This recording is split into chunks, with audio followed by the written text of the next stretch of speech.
Pinoca. They're a new shop, and they're totally screwing this woman over. She owns an 80s F-250 with a 460 in it, and it's supposed to be painted, right? Well, she dropped it off months ago.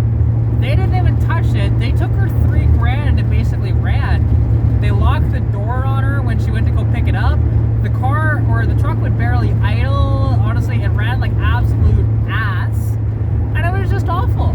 You know, like I got there, and like I'm trying to figure out what was wrong with this thing, to be honest. And I went through a bunch of different stuff, just little things. The carburetor. 600 meters, turn right onto Township Road 442. You know, like trying to figure out, okay, with the carburetor, you know, what's wrong with it? Because again, it's 460 with a 4-barrel. Should be fairly simple. And like I was checking for, okay, vacuum leaks. I did find one vacuum leak, which I plugged that. And then take the next right onto Township Road 442. There was a oh god, I hate those freaking bumps. And there's nobody here. Oh, I was gonna go full sideways, but there's a truck right there. Continue on Township Road 442 for 1 kilometer. That's all good. But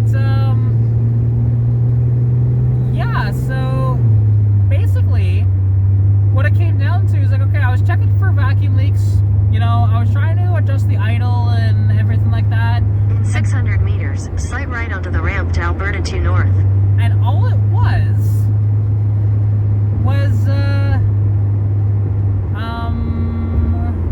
okay, it's up here.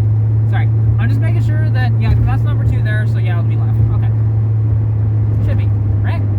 Slight right onto the ramp to Alberta 2 North. Oh, it's right, okay. There we go. You can see me merge onto the highway here. Apologies. Let's just... In 500 meters, merge onto Alberta 2 North.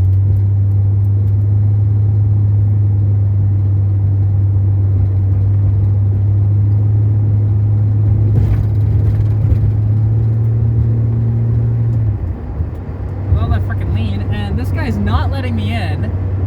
Thanks, dude. Finally. Frick.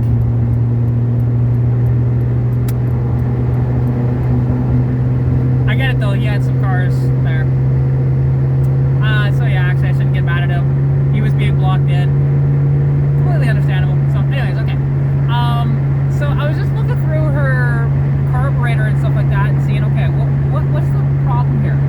Checking for vacuum leaks, like I had WD-40 flammable, right, to see, okay, does that change anything if I spray it around the intake or on the base of the carb, whatever?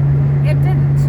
So, okay, I checked the idle to see if I can get it to idle properly, you know, just turning the screw. That's not really doing anything. I checked the mixture screws. Again, those aren't really doing anything. So then it's like, I take a look at the choke finally. And it's like, oh, okay. So it's got one of those freaking plastic adjuster things. And it's an automatic choke, except for the automatic choke, the shop that she sent it to, they had it way out of adjustment, and basically anytime you hit the throttle, it would close the choke off. So it's like, okay, so I go out there and help her out, like, to be honest, and figure this out, and like I rednecked it together so that she can at least drive the truck.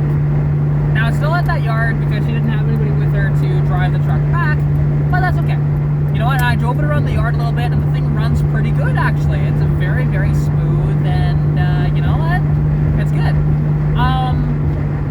So yeah, all it was, and like, so what I did for the redneck fix was I had a little extra wire in the car from actually my tail lights, because there's this negative.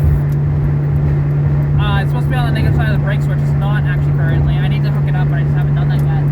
But it's like there's more than enough there to where, hey, okay, I can just cut a little bit of it off and tie it together, and it'll work. And it did for her. You know what?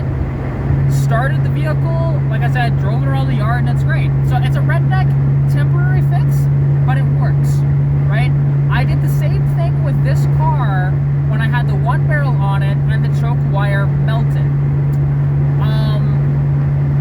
And except for I didn't use a wire, I used a zip tie.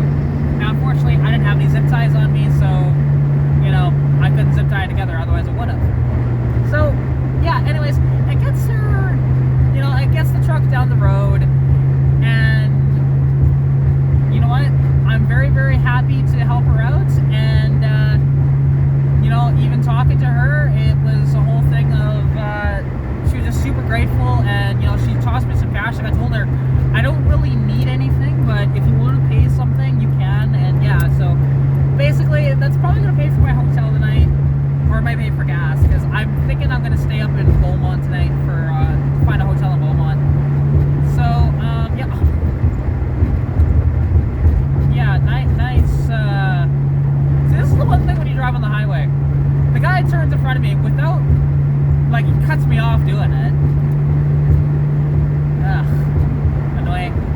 But, yeah, no, like, I'm just here on the, number 2 highway, heading up towards my buddy's shop, near Edmonton, and it should be a good time. So, yeah, we're gonna be working on my 86 Mustang, and actually, sorry, I kind of got distracted there when I was talking about this shop. So it's called Sinister Customs in Panoka. Don't ever go there.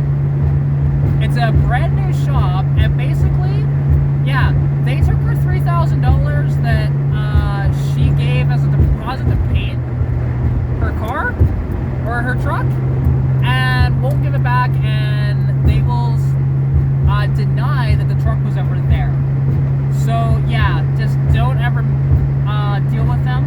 I'm gonna see if I can find a shop that she can bring that to, just to get it fixed properly, because again, my fix was just a little redneck fix. I did not have the proper tools there, or I should say, I had the proper tools, I didn't have the proper like parts to fix it, because like it might be, because the wiring looked okay, although it was a little older, so you know, if you replace that wire, it might actually go. It might work just fine, but yeah, it needs to be adjusted. Now, I was trying to adjust it, but the bottom screw of the automatic choke wasn't working. Like, I could not get to it without taking the carburetor off. So, the thing is, her father, who unfortunately has passed away, was actually helping with the car, or with the truck, with doing actually a manual choke setup on it, because clearly he was fighting this before, and then he passed away, so, and she's not very knowledgeable when it comes to carburetors and whatever else like that, dealing with this stuff, so, you know what, and I've had quite a bit of experience, so I figured out, like, you know, I was there for, I mean, let's see, I left just before 2 o'clock, and I got there at noon, so, you know, it's about 2 hours, but it was mostly, I figured it out within about, like I said, about half hour or so, of what was wrong.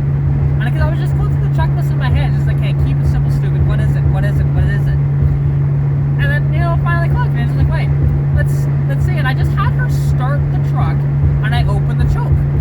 And hey, look, boom, fires right up. Although, it does have an issue with cold starts where you have to, like, floor the gas for it to start.